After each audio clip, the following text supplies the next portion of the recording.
ଏବେ आसिला खरा छुट्टी को नहीं बड़ अपडेट। दिन को दिन राज्य में तापमात्रा वृद्धि होउथुबा बेले एपटे राज्य सरकार स्कूल छुट्टी घोषणा कले।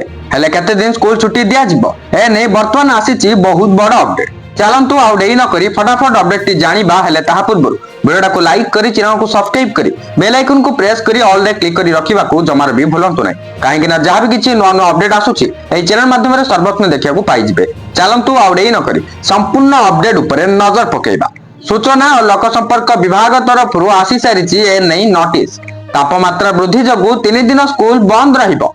संप्रति राज्य में ग्रीष्म प्रभाव और तापमात्रा वृद्धि को दृष्टि रखी राज्य सरकार समस्त विद्यालय को 3 दिन बंद करिसेंती।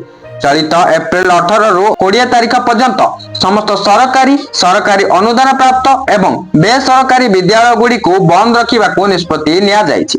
जदि आग को ग्रीष्म प्रभाव आहुरी बढ़िबो एवं तापमात्रा वृद्धि पाइबो ताहेले स्कूल छुट्टी बढ़ी पारे।